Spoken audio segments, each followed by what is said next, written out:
Greetings, Neuse Little Pod listeners. This is your host, Matt Gore, reminding you to please like, follow, subscribe, and share the podcast on your available podcast apps such as Spotify, Apple Podcasts, YouTube, iHeartRadio, and any other podcast app you can think of. Share our episodes on Facebook and let us know what you think with a comment or review. Now, please enjoy the show.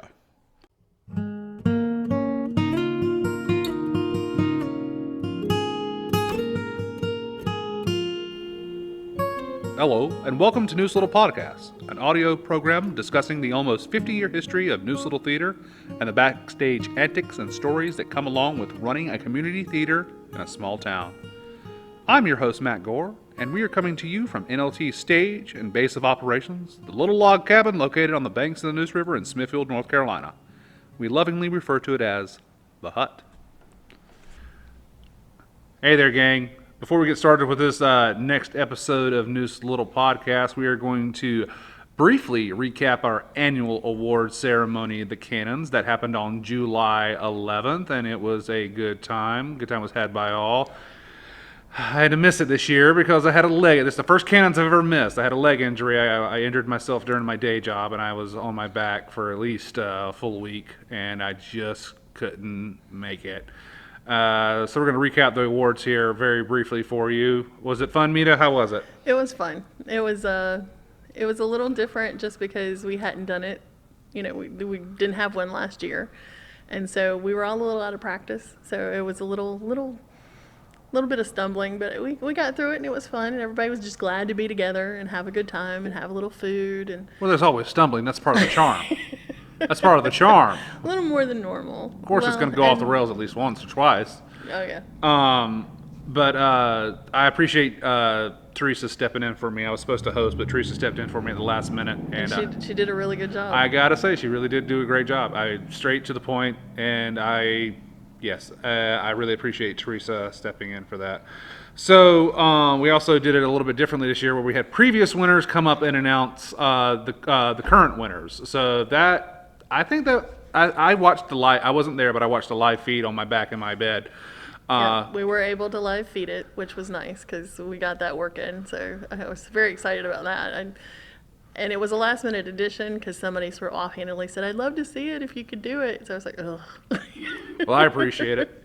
At first, I was just so angry and so mad about it. I was just like, I don't want to watch the live feed. I want to be there. But as time went on, I was just like, I'm glad I have at least this because it did feel like the next best thing to being there. Well, and there was you, and then we had somebody in Kansas. Was it Kansas? Where was Nicole? Oh, Nicole was going to see her. Nicole was watching. Going to see her son. His fiance was having a baby. They were supposed to have a baby shower, and she decided to have the baby instead. Yeah. They were supposed to have the baby shower, and she got there, and then they had the baby. So she had excellent timing on that, as per usual. And I know one person in Wilmington was watching, and we had probably 9 or 10 going at one time watching, so it was good. Apparently, people were glad we were doing it. I think Greg watched it. Yeah. So.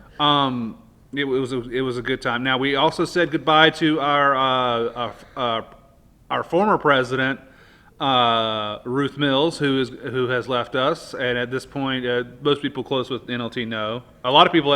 It took a lot of people by surprise at the Cannons, didn't it? It did. It wasn't like out there. We didn't announce it. So. Yes, she's going to live in the mountains, and we wish her well. And I wish I could have been there to wish her well in person. Because as she had a large influence on my life during the early years, because she was my theater arts teacher at Triple S down there, and so we just wish her well. Okay. And we put together a little presentation with video. And all that sort of stuff. Yes, the Good Old Girl song was a nice touch. Nice touch. Well, it's really hard to find a song. I was looking for a song that was sweet and said goodbye without it being a funeral song. Right. We don't want it to be a dirge. And it made more sense to use that song because that's the show you directed, and I thought it was. I finally had an epiphany and went, oh, that'll work. Mm-hmm. So that's where it came from. And we should say congratulations to our current NLT president, Mita Toole. Congratulations, Mita. Thank you. So. Let's go ahead and recap the Cannons very quickly. We don't want to spend too much time on this. We know you guys want to hear part one of our interview with Leanne, so let's recap them quickly. The major categories, Mamma Mia had a big night. That's it did. That's what you got to know. They won They won Darren Nix for Best Actor, Greg Hill for Best Supporting Actor, Patsy Castellano for Best Cameo, and Mary Lee Hamilton, 2 in a row for Mary Lee, Best Supporting Actress. And then the lone Best Actress, Teresa Rose for Flung, who was very surprised. She was very surprised. But that's okay, because for the longest time, Teresa would get nominated a lot but never win. She had like something crazy, like 13 nominations without a win. She's won one before now. I mean, No. At least 1 or 2. Yeah, this is her second one, because I was there when she ran her first one, because we were all like, finally, you know. Yes, but she did have a run where she was nominated and she. Yes, so congratulations to Teresa Rose, our vice president now at NLT. Yep, she is our vice She is our president. new vice president. So congratulations. We mud wrestled for it. So congratulations to her. You won Best Director. Congratulations. Well, it's not the Best Director; it's Best Direction, and I goes to know. the show. I know. I get that wrong. Where it's kind of like the best direction of a show, Right. Not just Best Director. Because if it had It gone really to, means Best Director. no, because it always goes to the director and the assistant director, and if it's a musical, it goes to the musical director too. Right. So it's direction, not director. Correct. And Mamma Mia, I think, won in almost every major category besides lights. They won 4 out of the 7 technical awards. If Mamma Mia didn't win it, Flung won it. Yes. So- Flung won Best Lighting, Best Scenic Design, and Best Direction. And Mamma Mia won Best Theatrical Special Effects, Best Sound, Best Costumes, Best Makeup, and I can't remember what the other one is. Well, congratulations to Mamma Mia. It had a big night, and we'll be looking forward to next year's Canon Award ceremony. Hopefully, they'll let me have a mulligan for that one. We'll see what happens. Probably. I'm pretty sure Teresa will be happy to hand that back off to you. She It was did great. It was but so she funny. I was watching on my bed. I was just like, Teresa's doing good.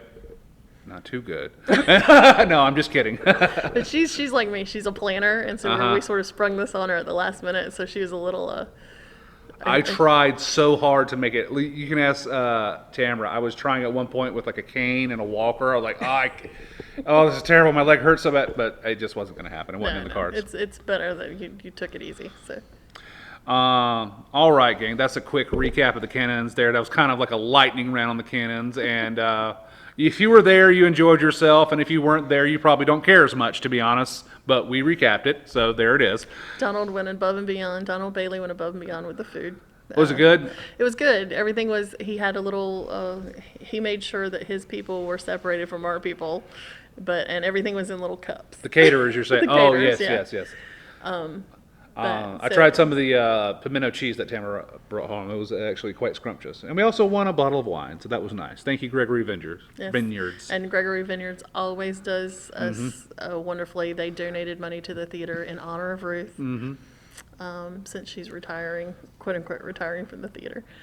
Very nice of them to do that. Gregory Vineyards in Anger, North Carolina. Great place to visit. Good people there. Down near McGee's Crossroads. Right. So- Not too far off the I-40. Yeah. Yeah, and they also have Lane Steakhouse is there. So if it's not just the winery, they do have the steakhouse there. So you can go have dinner. They do wine tours. I smell a sponsor. They're not a sponsor yet. Yes. Okay, we don't want to make this part too long because we want to get right to our interview with Leanne. This is going to be part 1 of our Leanne interview. It's going to be coming up right now. Hey, Neuse Little Podcast listeners. We've got a cool show for you this evening with one of my favorite actresses I've ever worked with, both on stage and off. She's an absolute legend, a wonderful singer, an awesome actress with several different gears, and even has worked behind the stage in directing. She's a vocal teacher. She's an acting teacher. She's able to do that virtually. We'll talk a little bit more about that later, but she's taken a new path in life and put her stage career on the back burner for her new venture as a psychic medium. We welcome to the show Leanne Bernard. How you doing, Leanne? I'm doing great. How are you? Hanging in there. Sweet. So let's dive right in. Now, I remember I believe the day I met you was your first day at Neuse Little Theater, and that was auditions for Auntie Mame. Is that true? I believe so. Okay. Yes, yes. And I knew immediately that you would be a great scene partner, and you did not let me down at all. I remember we auditioned together. We had a good scene, and we were both ultimately cast. But in looking at audition, I didn't know who you were. I had never met you before. I knew no one. Yeah. I knew one thing, though. I was like, she's going to be Annie Mae. And I did. I called it. I was just like, I don't know if I told Mina or told somebody. I was just like, that new girl, she's going to get Annie Mae. Oh my God, I loved playing Annie Mae. That was one of the best roles. I want to do the musical version. Really? Yeah, definitely. Were the costume changes hard? You had like a million. The hardest. Oh my God, I had so many clothes. And honestly, okay, so a little backstory on the show poster. I think I was one of the first actual faces to grace a show poster here. Afraid at the Neuse. not. Is that true? Is I do distinctly remember Kate Donovan and Samantha Ron's face being on the Miracle Worker poster in 2008. Before that, I'm not sure. Yeah, All right. we've had several, but you might have been the only lone face on this poster. Oh, okay. Yes. I knew that there was some, great It doesn't happen achievement often. that I made it to the show poster. But fun fact, that dress did not fit me. I couldn't zip it up. It was this white blouse and long black skirt, but it looked so great, and so we totally cheated it for the photo. My husband took that picture, by the way, and it's probably my favorite picture as Auntie Mame. Your dear husband Randy, who is also a very good guy. I've met him on several occasions. I always look forward to his reaction from each show because I know he'll give like me the honest take, and I respect that. Yes, he shoots straight from the hip. That's okay. He was a film director, so he's got a different perspective. But that was also his second show, I think, gracing the boards. He was in in that. He was a party guest, wasn't he? Yes, he was. He was in the barn scene. He was the good doctor.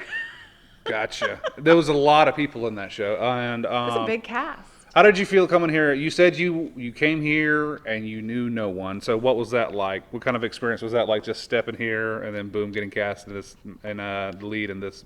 Yeah, well, I hadn't been role. on the stage for a long time. I did a lot in high school, and then I took some time to go to school, had children, and I was an empty nester. And actually, my first show back was in Wilson, and I got to play Anna in The King and I, which was fantastic. So to get another great lead role as my second role, it was such a blessing. So I was kind of... I wouldn't say intimidated. I was excited for the challenge because I knew that, Mame pretty much is on the stage most of the time. And like you said, all those costume changes. But yeah, I was up for the challenge. Well, we're certainly glad you came out. Now, moving on from that, what was next? I think my second show here was Something's Afoot, I believe. Something's afoot. And the butler didn't do it, which Matt was our butler. I died first. Well, that was your agreement, right? You didn't want to be alive for very long. I guess that was, I guess I said like I didn't want to participate in many songs, and Ruth decided to put me in as the butler because the butler dies first off. I remember there was a lot of downtime because I would literally die on stage and then change out, go get something to eat, and then come back, change back into my costume for curtain call. Yeah. And it's a long show. It is. So, yeah, kudos to you for being the first one to die. I did very little in that show. I did very little. I literally dressed in a kind of a butler outfit, sang 2 songs, and died. Oh, that was such a fun show. I was the maid, and I think the most memorable part, maybe for the audience members more so than my husband, was my little maid costume. Right. The little short skirt. And, What, he didn't like that, or what? well, I think the fact that I ended up face first into the vase Gotcha. was probably, the most disturbing Concerning. part. Yeah. Technically, both Blithe Spirit and Seniors of the Sahara were before Something's Oh, Afoot. see, I totally have my timeline wrong. It's all right. Okay. That's what I'm here for. Thank you, That's why we have our Mita. trusty Mita to keep us straight here. It's okay.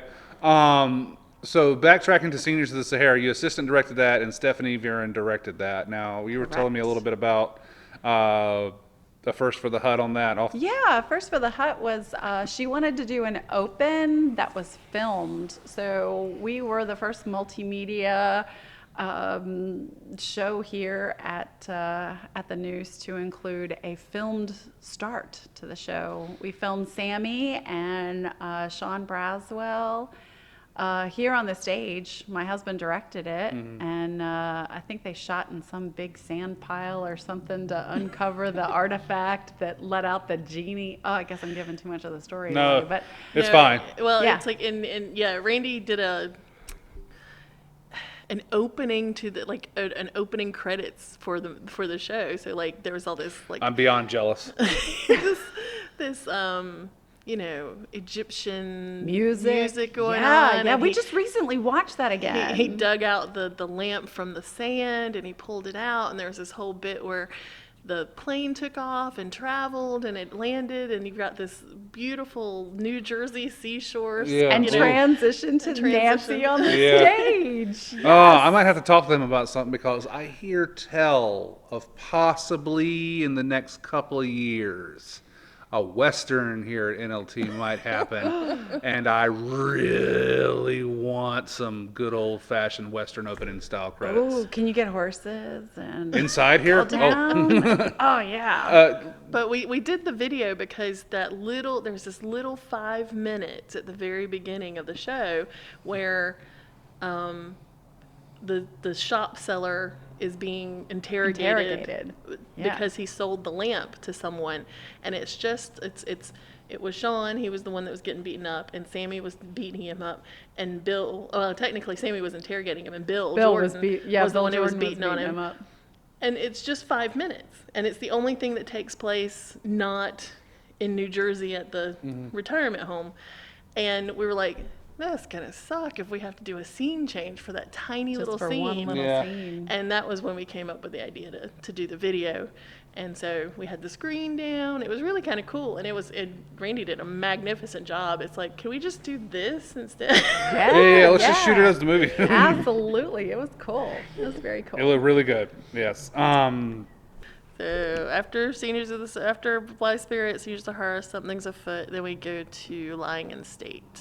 Yeah, we haven't really talked about Line and State much. Stephanie Viren directed that one too, right? Yes, She did. she mentioned on the last one, but we didn't have time to really go into it in depth. Tell me what that play is about. That is a story about a crooked politician, imagine that ends up dying in a precarious way and gets the honor of lying in state in the Capitol building. And so chaos ensues as his, I don't know what I was, like a confidant, I guess, maybe. I wasn't a girlfriend.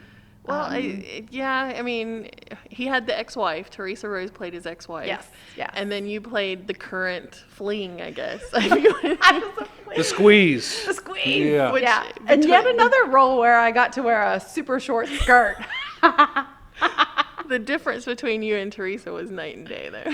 Yes. Yeah. Well, it was actually the really fun part about that was, and sadly, it was right around the time of the Florida shooting that happened at the nightclub.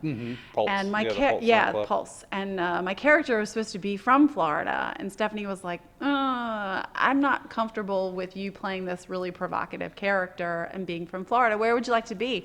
And I was like, I want to be from New York. I'm from New York, okay? And so like she let me totally change the persona, and it was a lot of fun. And you're good with accents, and accents can be tricky. Yes. And for the most part, you're really good with accents, and it's hard. It's hard at this level to do consistently good work with accents. Yes. Yeah. I think one of my favorite. I have several things that I liked. It was not a published work. It was still in manuscript form, so there was very little to go on. Right. For the actors, because most published has like stage directions and sort of this is what you're feeling or this is what's supposed to happen. It's all polished and pretty. This was a manuscript, so it was a little Rough.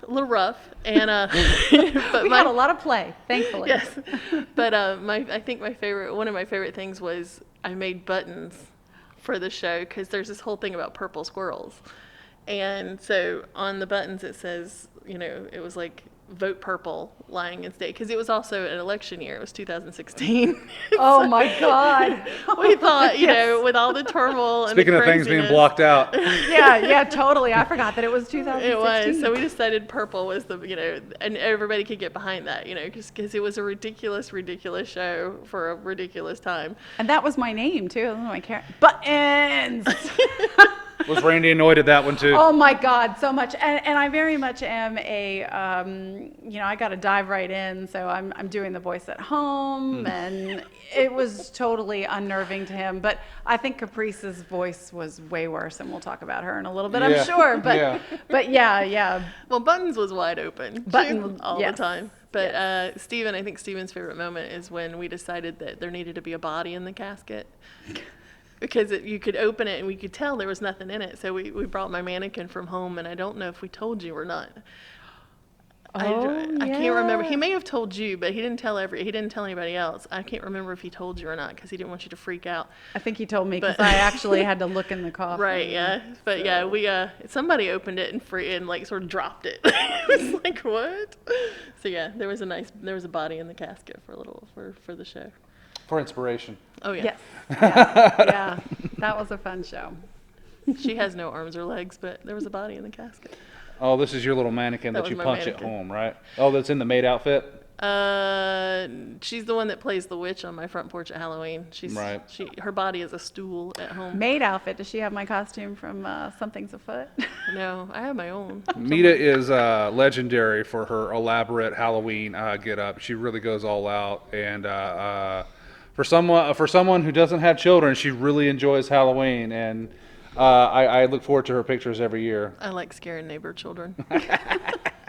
I think she likes scaring her neighbor children. Okay. All right. So diving right back into it, let's talk about. Now, this one was actually very. I'm glad I have you here to talk about this one because this one was very successful. It was a very unique show, and even the writers came down and said that. What did they say, Mita, about Good Old Girls? It was that we actually understood the story. Yeah. Not every theater does. Right. Because one of our critics came and watched it, and the comment was made that she was disappointed that you guys sitting on your stools to the side were darker, so we couldn't watch you the whole time. And I'm like, well, the whole point is I'm watching the story that's being told and focused on it. And apparently the writers felt that was the way to go. So because they very much felt like it needed to be a very minimalistic show. Ruth did a good job with that, and that it needed to be. You needed to focus on the folks who were telling the story at the time. And so apparently they were very happy with the way we did it. Yeah. So. Yeah, it was. It was a pretty amazing show. It was really surreal to have the writers here at the performance. And I remember that night. I mean, there's so much excitement because we had a sold out show every night that we ran for this show. I think that it really struck a chord with this area. And I mean, we have such loyal patrons here at the Neuse. And so I think that this story about a bunch of local stories just really resonated with people, and we sold out. And so when the night that the writers were here, it was just magical. I mean, we had such great chemistry, all of us. And It's an all-female show. it's an all-female show. And it's kind of like, all right. They've done it with 4 females, and they've done it with 5. So I think there's even a 6 version. there is a 6 version. Yeah, there's multiple versions. And I want to talk about that. Now, to put this as a musical, I don't think is all the way accurate, right? Is it more of like how would you describe it? Well, to me it kind of feels like a variety show a little bit because you got all kind of aspects. You know, there's happy, there's sad, there's a ridiculous, there's really touching stories in this, and it's basically each character gets up and does different monologues, and then it's peppered with some really amazing original music. Ruth Mills directed that one. Yes. And who were your castmates in that show?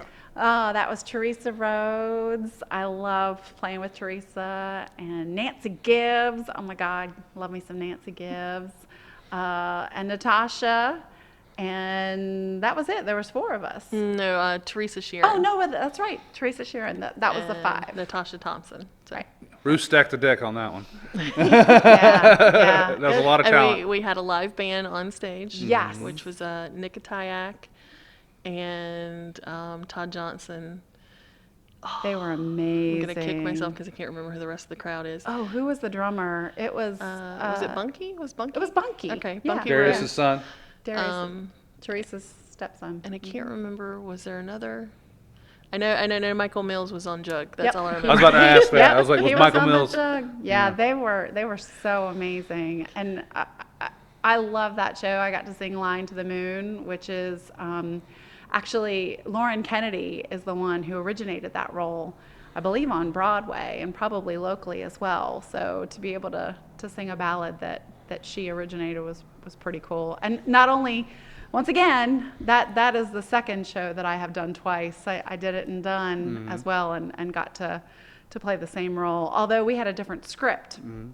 We had 4 or 5 girls, I can't remember, but it was a totally different. But the one monologue that really sticks with me, and to this day, I still say the line, "And there's a Ryan and his belt." So. It's always good when you have a show that sort of pops into your head and you just quote it for no apparent reason. I do that a lot, actually. Yes. Well, interesting. Okay. All right, and we're back, everybody. Now, we took a short break there, so we could talk about Double Wide Texas, and I would be remiss if I didn't have my lovely fiance Tamara on to at least talk about Double Wide Texas briefly, because she was actually a part of that show. That was her first show here. It took a little bit of coaxing for her to do this. She's nervous, so let's take it easy on her out there in the listener world. Tam, we love some Tam. That was the first time I was on this stage with Tam. She had helped on many other productions, though. How was your time on Double Wide Texas, Tam? It was fine. Very in-depth answer. I appreciate it. No, come on. Now, what was your role? I played Lark. Her name was Larkin Barkin because she married someone whose last name was Barkin. And her husband had died in a freak skydiving accident, I think. so. And so she tracked down where his family was from and went to the little community, and Nancy took me in and took care of me. That was like one of my main selling points. I was after the casting process, I was like, Nancy gets to be your mom, right? Kind of. And that was like a main selling point. Who wouldn't want Nancy Gibbs as their mom? I do love right? Nancy, yeah. Now, I was very pleased to direct this show because it was my third show I'd ever directed, and it was a Jones Hope Wooten, and so I knew that it would be hard to mess up. It is hard to screw up a Jones Hope Wooten script. There's pretty much a formula, and it works. It was a crowd pleaser, basically a bunch of crazy characters in a trailer park. And what was your character, Leanne? I was Caprice. Playing well above my age, right? Oh yes. Yeah. She's supposed to be very aged and rough around the edges. Very rough. Probably ugly is an ugly word, but let's say how would you describe it? I describe it as rode hard and put up wet. She had several different costume changes. Imagine that. Yeah. That seems to be a theme for me. You won't sign on to a show unless there's at least 5 costume changes. Exactly. That's just boring otherwise. Caprice loved clothes, but she really was in search of stardom. She wanted fame and fortune, and so her big claim to fame was auditioning for all these mattress commercials. And so my costume changes, a lot of them had to do with whatever shtick I was trying to sell to get me cast. So, like, if it was, she was doing like a Wizard of Oz bit, and she would dress up in a Dorothy costume, an unflattering Dorothy costume. Yes. Now, do a little bit of Caprice for us just to annoy your husband, because I know he hates. Oh my God! Like he just can't stand it, Caprice. He just don't like her voice. I imagine that she's missing some teeth back there, and probably smoked a lot of different things over the years. Caprice did. I think so. Don't you think so, there, Mita? Mita! No, hey, Mita, you no. get in this here conversation right now. Mita was also in this show. Mita, what was your character's name? Oh God, I don't remember. Jovita, Jovita. because I always called her Jomita. And Caprice was my mother. and Yes. Sean was my brother. Uh-huh. And I don't remember Sean. A baby. Yeah, Baby Crumpler. Baby Crumpler. Oh my God! I was the straight man of the show. Yeah, you were. It was I remember telling Mita during the show, before rehearsals and after the casting, I was like, Mita, this is what you do. You're just the straight man in a circus full of crazy people. That's what you do here at the Hut.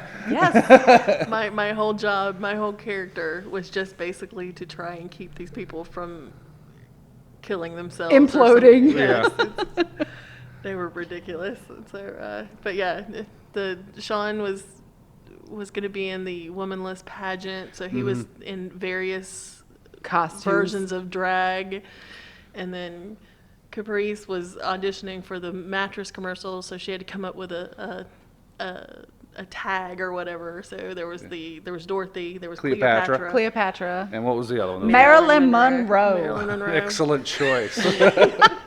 And I came out with my white dress and a hair blow dryer. You trying to blow your skirt up.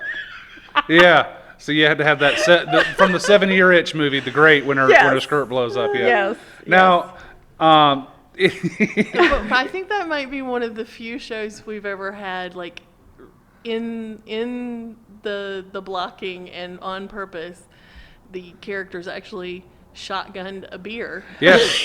Yes. Oh my God. That was a first for me as well. I'm not a beer drinker. Do you still taste the Natty Light? Oh my God, I do. Yes. Occasionally I feel like I still burp it up a little bit. There's an epic photo. It's my favorite photo of Tamra where she has the baby bump and she's holding the tall boy of Natty Light and she's just got this big grin on her face. I wasn't actually pregnant. It was just for the show. Her character in the show was pregnant and she's just holding up this tall boy and she's like, drinking for two. Well, I would come off the stage. I'd try to drink as much of it on stage as I possibly could as Caprice, because Caprice would chug a Natty Light. Yes. And then I'd come off and be like, okay, who wants to finish this? I hate a beer to go to waste. Yeah, and usually Keith and my good friends Keith and Karen Parrish would usually Keith would finish it off, but then one night Tamara finished it off. Yep, And with her baby bump. now that baby bump, at what point when you started to break character and laugh on stage did that baby bump start to wiggle? So it was always the very first time that Caprice saw Baby. Anytime that Caprice and Baby were on stage, it was a fight to get off stage without laughing. Oh my God, But yes. it's the very first time that you see Sean in his costume and you turn around and you just look at him and you go, well, hell. And at that time he had a push-up bra, like Yeah, a Madonna bra. He had like a bright teal maybe push-up bra. Yes. His vest, his cowboy hat. and his heels. yellow crinoline and these like 6-inch heels. And I think they were teal, if I remember. They were like, teal. yeah. Yes, they were. So already They're we're downstairs holding all that somewhere. red. Yeah. But I don't know. It's, every time you said that, every single time, I had to just turn my head. well, in one night, the audience would not stop laughing. I have never had to hold so long for laughter, Yeah, but we that all- audience, they just, and Sean and I are looking at each other like, don't break character. Who's going to break first? It was almost like a challenge. Pretty sure it was me. I remember, no, I think it was me. I think it was me because I was already giggling at that point, and you just had this intense look on your face, and you guys were staring each other in the eye as hard as you could. And then I went, and then Nancy went, and then even what was the other woman's name? Can't. Oh, Marge. Oh, Marge. Marge Wicked. was the last Marge one to go. in the She held in the out. bunny costume. And Kibbage. Yes. Kibbage. This is dear Marge, Marge Mueller, who came and played that role for us, was supposed to be kind of one of the more serious roles, but she does end up in a bunny costume. And all these characters are supposed to be from the South. It's a very Southern-centric show, double wide Texas. That's about as South as you can get in the United States. and she just could not say cabbage. Cabbage. She would pronounce it kibbage, and I'm just like, you are giving away that you're from Wisconsin. And I know she's not from Wisconsin. She's from somewhere in the Midwest. And she couldn't say cabbage. That was a challenge. All right. That was a fun show. It was. And I appreciate all you ladies' help on that show because y'all made it that is one of the easiest directing gigs I've ever had. And I appreciate it. You ladies were a big part of that. There was so much of that show that was just ridiculous. Yeah, I just swear. Truly. I mean, I had to try and flirt with Keith Parrish. Oh, how was that? Tell us about flirting with Keith Parrish. Luckily, I was, my character was biting the bullet on that one, so I could make it just as as I wanted to. But no, I like Keith; he's fun. But yeah, I had to be sexy and try and seduce him, and he was Keith. It's really hard. Yeah, it's Keith Parrish with a cowboy hat on. Although my favorite, I have to say, well, there was the night that none of us could keep it together because the audience wouldn't. Yeah, that Sean audience just milked it for all it was worth, sitting there in the mirror trying to pretty much make out with himself. But probably the funniest moment that I remember of the show is Sean wearing that tiny little cowboy outfit where he wore the white one that was all fringe and nothing else. Oh, God, and he reached down. He had to pull the handcuffs out. Oh, and God. He had nowhere to hide. It scared me to death every night. Because they're like, What's going to come out of there? I remember one of those telling first- Sean, I was like, I cannot be this can't be the first show to show brain on stage. You're going to have to keep the mouse in the house. But there was one night he went to pull them out and he couldn't. They got hung on twisted in his tights or his something. gear. And he pulled and pulled and he was like, and he realized he was stuck and he didn't know what to do. And so he turns around and pulls his pants and just digs around and pulls them out. And I'm like, no one, it was not obscene in any way, but it looked obscene. It was crazy. Yeah, they love that. But yeah, and of course, if anything's funny, Sean is going to just up it the next time he does anything. God, yes. Mm-hmm. Absolutely. So moving on from that, I want to briefly touch on this play you were in Raleigh at Raleigh Little Theater called A Gentleman's Guide to Love and Murder. And now this is where the line between community theater and professional theater are sometimes blurred, because that was a very the most professional looking show I've ever seen. I've seen several shows at RLT, but this one kind of blew me away at just the scope and how much was in it and how hard you guys were working. Tell me about that. Because not only was I would think for the audience members, but me as an actor, it was by far, and I've worked with some very, very talented folks in many community theaters in the area. But it's competitive at RLT. But it's very, very competitive at RLT. Yeah. And I definitely felt like this was the creme de la creme. This was the most talented cast I had ever. Right. There were no weak right. links. And I think that's pretty consistent with community theater. There's always someone that, is just learning how to, the craft of acting, and you kind of help them along or not and let them do their thing. But this cast was not that, and the musicians were top notch. The sets were Broadway worthy, no doubt about it. No, I remember, I haven't seen the Broadway version, but I remember seeing a song on the Tonys that was very entertaining. What was the name of this? The song where he's flipping back and forth between the door. Oh, yeah. I Want to Marry You. I Want to Marry. Wanna I've decided to Thank you, marry. Rita. And I remember that I being, decided to marry you. yes, so funny and so clever in the Tonys. And then when I watched it on RLT stage, I'm like, it looked very similar. Yeah, I really. yeah. I think I saw the touring group, but yeah, maybe. I feel like I have, but now I can't remember. They all blur together after you've seen stuff. RLT. I went and saw it at RLT too, so that's why I think I can't quite figure it out. RLT. We talked about it in an episode with Mike McGee, and they do great work. They truly do. Yes, without a great doubt. work. That was my first show there too, and Congratulations, a hard nut to crack. thank you. Yes, Yeah. yes. That's one of those where if you get a callback, you feel a sense of accomplishment. Absolutely. Yeah. Absolutely. And again, I was playing a much aged character, which was a lot of fun. Well, you kind of approach that in a way that a lot of people, when they say I have to play this character older, that means I have to talk older and wear some makeup. But you do your whole body. Every movement is old and older. do. Yeah, I remember do. directing The Crucible, and that was one thing I had for Rebecca Nurse a lot. Like, remember, you're 80. You have Yeah. to move like you're an 80 years old, but you're a 50-year-old woman, so you kind of have to remember that with every step. And you do that very well. Very Thank well. you. Very, Yeah, I think that probably helped get me the role. And I went for some really high notes that I don't think were in the original. So that was kind of fun too. And I got a chance to make that character my own. So. Well, it was very impressive.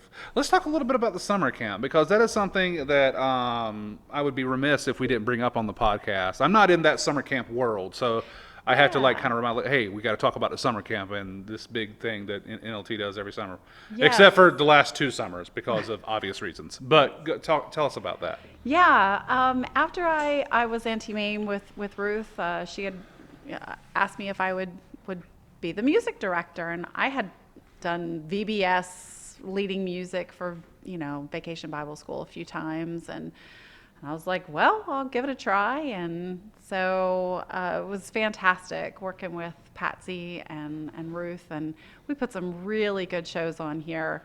And Ruth gave me the opportunity to really work with the kids on their music and make their music well-rounded and full and heard. And, we worked on diction and all that kind of good stuff. So that was a lot of fun. We did Alice in Wonderland. I think that was the second show. My first one was, or was that my first? I think that was my first. I can't even remember now. God, it was so long ago. I know there was Alice in Wonderland. Wait, It seems like there was one Aristocats. before. Yeah, Aristocats was okay. the first one. Aristocats was the first. And then we did Alice in Wonderland, and then what was the next one? Because I also did summer camp in Dunn as well. Right. So. Did you do Jungle Book? Were you here for No, Jungle Book? I was Okay. not here for What was Jungle Book. Little Mermaid? Nope, that was before me. So what's the process nothing. like? I mean, what's your role during an actual rehearsal for summer camp? So first, especially with the auditions, is making the kids feel comfortable, because everybody comes here with that apprehension of, oh no, I have to stand up and sing in front of other people. And so I think that was the most important job that I had first off, is to make everyone feel comfortable and confident to get up there and sing, because you got to show me what you got so that I know what you are capable of and help guide you to the right role. Being part of the casting selections, that was new to me. I'd always been on the receiving end, never on the doing end. So, that was my first experience with summer camp. And then, once we had a cast, then it was working them and finding that balance of how far do you push them versus allowing them to come into their own. At that young age, you don't want them to get up here and feel uncomfortable in their role. So I felt like, my job as a music director was to let them discover their character, but help them to do it, in the song portion anyway. Okay. Well, no, I was trying to figure out what the shows were, and I can't find it. I can't remember what the last one I did, but I know everybody. We had a limit. We had to limit it because we got a little excessive there for a while. But everybody who came to camp got a part, but you had to audition to find out what part you would get. Yes. So I mean, it wasn't like we're like, hey, welcome to camp. You're gonna have camp now. Audition to see if you can be in the show. It was just everybody's gonna be in the show who came to camp, but we have to make sure you fit. We don't want to put somebody who is uncomfortable singing or can't, they don't feel like they can sing. We don't put them in the lead role just because they're the oldest or whatever. So yeah, everybody had to audition for that. yeah. And it's also part of learning theater. Yeah. Yeah, and etiquette, and That's always fun to teach the kids. And being, understanding that you don't always get the part you want. You have to suck it up. True. So true. That's a part of it, ladies and gentlemen. If you're disappointed in rejection and you can't take it, then perhaps a new hobby is in your future, because there will be a lot of There that. will be rejection. Mm-hmm. There will be blood. There will be rejection. All right, that was our first episode with Leanne. We hope you enjoyed that. And coming up 2 weeks from now is going to be part 2 of that episode. And that episode will also be our 1-year anniversary of doing the podcast. So be sure to check that out 2 weeks from now. Thanks. Credits for the show. Your host and creator is Matt Gore. That's me. My producer and editor is Toole. That's me. Music is by Cody Walker. Please go look up Cody on Cody Walker Music on YouTube, and he's also on Cody Walker Music on Facebook as well. He's local, so and he's got a couple of albums out. Easy listening, John Denver type of guitar voice, that Cody Walker. All right, thanks for listening. We'll talk to you later. Bye-bye.